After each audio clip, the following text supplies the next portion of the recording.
Anthony Giordano thankfully was in the right corner when Raquel Pennington turned around and said that she was done. And I guess I should set up the story at least a little bit for the listeners in case you didn't order the pay-per-view over the weekend. But after round 4, in which Raquel Pennington got bludgeoned and presumably broke her nose, she said to her corner, as she was on the stool, and then she got up. I watched it again this morning, and she turned around and she said, "I'm done." I wish I had the exact quote, but her corner willed her to stay in the fight. And you knew this is something, Kenny, that a lot of people are going to be talking about. At Kenny Florian on Twitter, rather succinct here, I might add, a corner should stop a fight if a fighter says they've had enough. That's your thesis statement. Largely, it's mine on this. I mean, I can understand parts of the other side, but the floor is yours, kid. I would have liked to have seen her corner prevent her from further damage, and they went in the other direction, and here we are talking about it. Well, it was you that very quickly pointed that out, so well done on that, John. Again, people get it twisted here, all right? Raquel Pennington, if you know anything about her, you know she's a very, very tough human being. She's dealt with some serious injuries. I think she had a broken back. She had a broken fibula before and powered through a fight. If a fighter as tough as Raquel Pennington says, you know what, I'm done, I've had enough, and you have the intelligence to see what is going on in rounds 1 through what? Was it between 4 and 5? Yes. And if you're seeing rounds 1 through 4, and you're seeing that your fighter really does not have much of a chance at all, and Raquel Pennington isn't that one-punch knockout artist, or Good that point. if you're on the mat and in 10 seconds Raquel Pennington with her jiu-jitsu can take you out, then you have no business being in a corner. I'm sorry. Because you just don't know the game. You don't know the fighting game. And if you have a fighter that knowingly has been in there a lot of times in the octagon and says, I'm done, I've had enough, I want out, you have to let him out. What are you doing? What are you going to prove out there? And Well, again, that's my- you know what I mean? And then we saw it. We saw exactly what was going to happen in the 5th round. She was mentally defeated. If your fighter is mentally defeated and saying they want out, that's a different story than saying, I don't know what's going on out there, coach. Help me out there. I'm not landing anything. What do I need to do to win this fight? That's where you... Yes, that's when you listen to your corner. I'm kidding. That was audio from John Anik and Kenny Florian.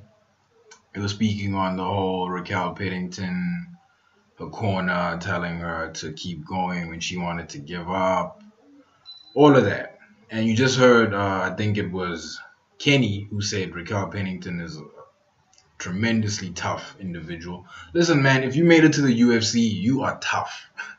There's no other way to describe you, man. You are a warrior at heart. You never give up, clearly. But I have to agree with the MMA community, man. If she wanted to give up, look, man. Okay, the only way that our opinion as the MMA community doesn't matter is if this is how she acts during adversity.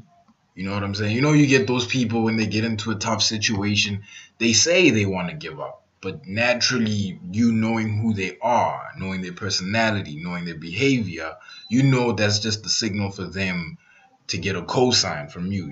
Like, no, don't give up, keep going. That's a situation where I can understand a coach pushing the athlete forward, right? As for Raquel Pennington and her situation versus Amanda Nunes, first of all, tremendous fight, real great. Both athletes performed amazing. I don't understand why the whole MMA world, particularly UFC fighters, went off on her for not making weight.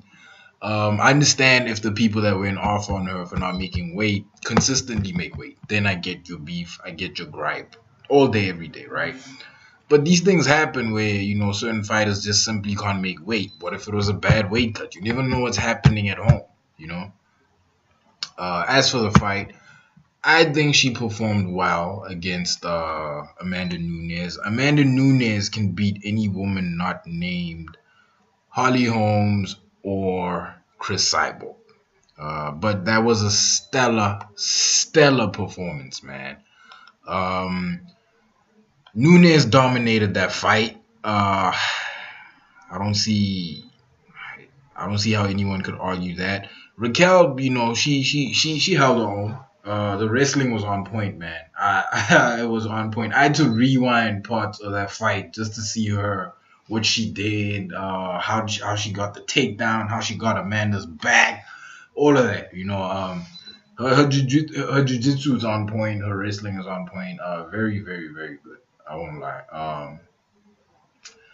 But as for the fight and her giving up, I think the only way her corner can justify their actions is if her corner says to the fans and to the MMA community that that's how Raquel acts, my guy. Her giving up is her saying, listen, man, I need motivation. You find those people throughout life, man. I've met gang of them. I tried to be like them, oh, I'm giving up. No, I really gave up. I'm not that, but Raquel, yeah, man. Kudos to her, man. She's really a warrior. Shout out to her. But let me know what you guys think. Like, comment, subscribe, and I am out.